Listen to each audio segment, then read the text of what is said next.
If you're new here, my name's Hudson. If you're not, welcome back. And today I'm going to get started on drafting what I believe to be my debut novel. I will be using The Anatomy of Story. I've talked about how Lindsay Puckett introduced me to the book through her videos and how I've been really excited to read it. I've so far read the first chapter and I've had so many aha moments that I already knew, but it was worded in a way that really entered my brain. I feel like I say that with like every book I read, but I think that's just because I really love learning and I get really excited, and every time I read something I'm like, oh yes. So who knows how good of this review is. I feel like I can't fully recommend writing a book until I finish actually using it fully. That's something I learned with Save the Cat. So hold off on getting anything until I finish using it.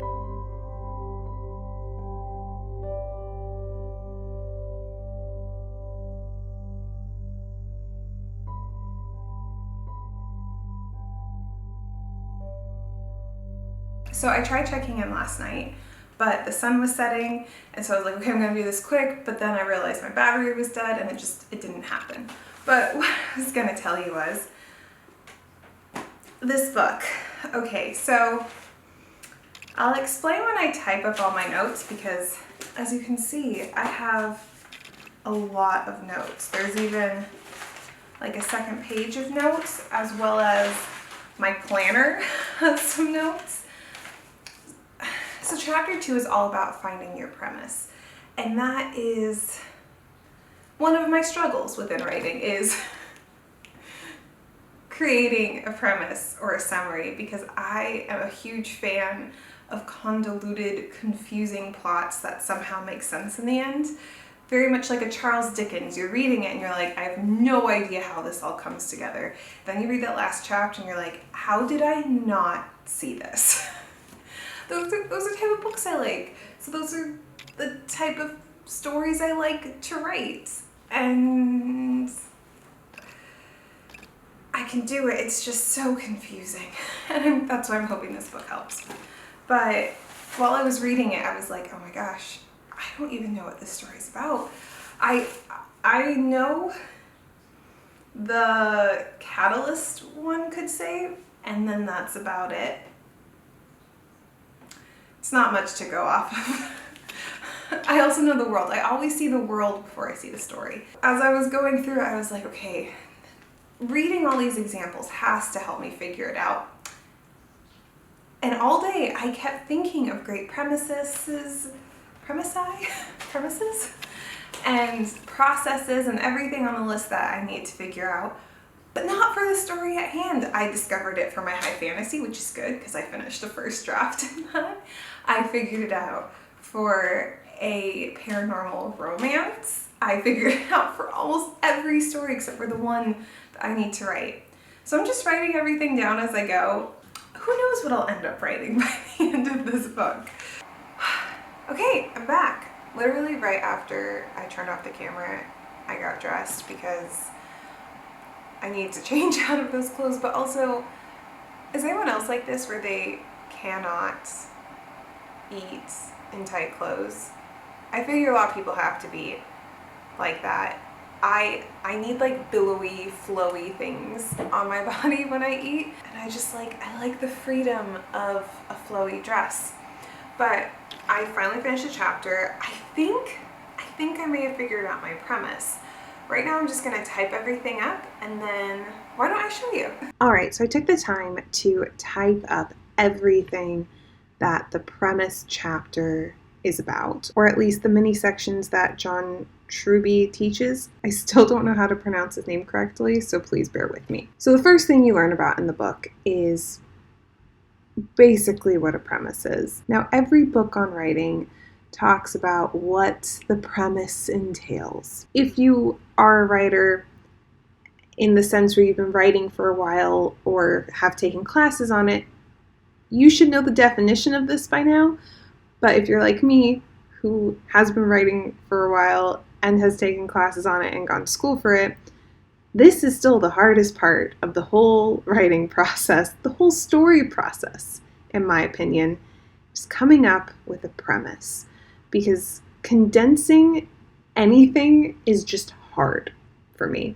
I don't know, maybe you're the same. Well, let me know in the comments, but summaries, premises, my worst nightmare. I'm not looking forward to querying if I ever decide to do that, because that just seems awful. More or less, I even have the definition that they give. Write down your premise in one sentence. Ask yourself if this premise line has the makings of a story that can change your life. I really liked that outlook of it, where, well, I liked it and I didn't like it, but that will go more with the very last thing on the premise list. But I do think it's a good thing to ask yourself before you waste the time writing down a full-on story, because as we all know, it's never a quick thing. This is something that comes quite naturally to me. Like whenever I think of a story, I can automatically figure out if this is worth wasting my time on. Now, that being said, that question that I'm answering does not have to do with it being published one day. That has to do with, will I feel a sense of achievement? Will I feel a sense of relief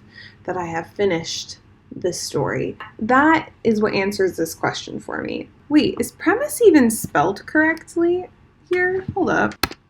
Should I just refilm this? No, this is real life. This is real life. When you're a writer, I feel like you're not paying attention to anything because you're just trying to get the idea down. Moving down to wish lists and premise lists. This was actually really, really helpful for me thus far.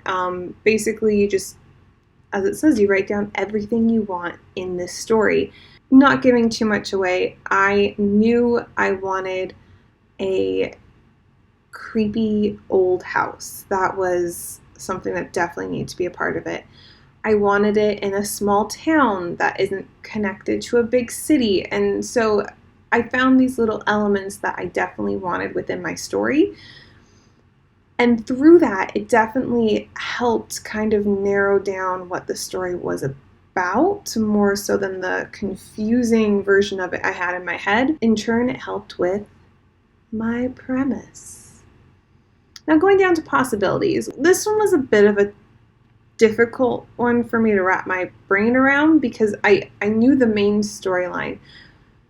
But what was possible is something I figure out through, like that's a pantsing area for me. By looking into possibilities, I have discovered more earlier on. I don't know if this will actually be helpful with my writing. I don't know if I'll learn to regret it later or if I'll come to find that this is amazing, but I like it so far. It definitely, once again, helped with finding my premise. In fact, you know what? I think I'm just going to write it here. This is how I set mine up. There we go. I always put bullet points for whatever is for my story. Story challenge and problems. It should be story challenges and problems. I have to keep adding stuff. I was in a frenzy of creativity when I made this. So the story challenges and problems. This one I didn't really see the point of when I first read it, and then I was like, oh my gosh, no, this is incredible. Specifically the problems part. So story challenges make sense. Like, what is the thing standing in the way of your hero? At least that's how I took it. Your protagonist. But the problems, this one has been super helpful, and I kind of view that as when, you know how there are book bloggers, YouTubers, commenters on Goodreads where they're pointing out all the plot holes in the story and why it would never work. I feel like that is what this is. One example that I can easily put in, I believe, without giving anything away is, why does the creepy old house still exist? Because, you know, in modern times, everything is profit, so it would have been torn down, technically. It would have been remodeled. It would have been turned into a parking lot by today's standards of creepy old homes. Why does it still stand?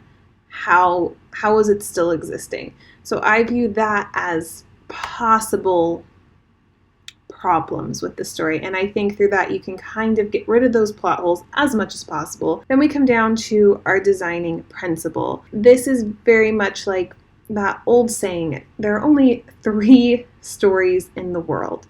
And I was taught, even though this is really genderized, but boy goes on a journey, boy who learns, boy meets girl. And Every film or book you can think of has derived from one or more of those stories.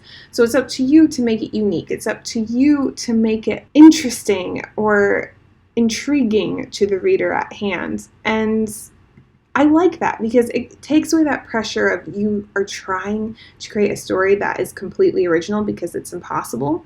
So instead of creating an original story, you're creating an original take of a story. Best character. This one, for this particular story, was easy. I've known who the main character is since day one. Moving forward, the conflict. This is the most important part of the story. Who is your hero fighting, and what is the fight about? And once again, we find another typo.